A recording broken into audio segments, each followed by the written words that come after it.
ನಿವೃತ್ತ ನೌಕರರ ಸಮಸ್ಯೆಗಳನ್ನು ಬಗೆಹರಿಸುವುದು ಸರ್ಕಾರದ ಕರ್ತವ್ಯವಾಗಿದ್ದು, ಈ ಕುರಿತು ನಾನು ಸೇರಿದಂತೆ ನಿವೃತ್ತ ನೌಕರರ ಸಂಘದ ಪದಾಧಿಕಾರಿಗಳು ಮುಖ್ಯಮಂತ್ರಿಗಳನ್ನ ಭೇಟಿಯಾಗಿ ಗಮನ ಸೆಳೆಯೋಣ ಅಂತ ಕ್ಷೇತ್ರದ ಶಾಸಕರಾದ ಎಚ್.ಪಿ. ಸ್ವರೂಪ್ ಹೇಳಿದರು. ನಿವೃತ್ತ ನೌಕರರ ಸಮಸ್ಯೆಗಳನ್ನು ಬಗೆಹರಿಸುವುದು ಸರ್ಕಾರದ ಕರ್ತವ್ಯ ಅಂತ ಈ ಕುರಿತು ನಾನು ಹಾಗೂ ಸಂಘದ ಪದಾಧಿಕಾರಿಗಳು ಮುಖ್ಯಮಂತ್ರಿಗಳನ್ನ ಭೇಟಿಯಾಗಿ ಮನವಿ ಸಲ್ಲಿಸಲಾಗುತ್ತೆ ಅಂತ ತಿಳಿಸಿದರು.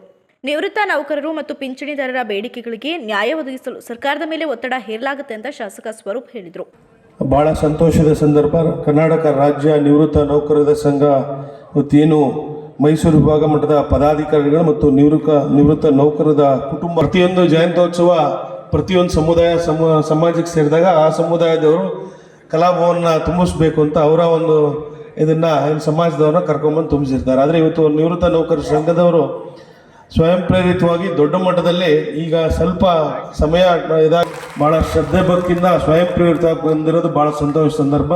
ಇಂಥ ಸಂದರ್ಭದಲ್ಲಿ ನಾನು ಎಲ್ಲ ನಿವೃತ್ತ ಸಂಘದವ್ರಿಗೆಲ್ಲ ನೇತೃತ್ವ ಎಲ್ಲ ಪದಾಧಿಕಾರಿಗಳಿರ್ಬೋದು, ಅಧ್ಯಕ್ಷರು, ವಿಶೇಷವಾಗಿ ಭೈರಪ್ಪನವರು ನಮ್ಮ ಹಾಸನ ಜಿಲ್ಲೆಗೆ ನಮ್ಮ ಮೊದಲನೇ ಕಾರ್ಯಕ್ರಮದು ಶಾಸಕನಾಗಿ ನನ್ನ ಒಂದು ಸೌಭಾಗ್ಯ ಅಂತ ಭಾವಿಸ್ತೇನೆ. ಇಂಥ ಒಂದು ಸಮಾವೇಶ ನಮ್ಮ ಹಾಸನ ನಗರದಲ್ಲಿ ನನ್ನ ಒಂದು ಅಧ್ಯಕ್ಷತೆಯಲ್ಲಿ ನಡೀತಾ ಇರೋದು. ಹಾಗಾಗಿ ಮೊದಲನೇದಾಗಿ ತಮ್ಮೆಲ್ಲತನ ಆಯೋಗ ಇದು ಮಾಡ್ತಾರೆ, ಅದನ್ನು ಕೂಡ ನಮ್ಮ ನಿವೃತ್ತ ಇದಕ್ಕೂ ಕೂಡ ಪಿಂಚಣಿದಾರರಿಗೂ ಕೂಡ ಕೊಡಬೇಕು ಅಂತ.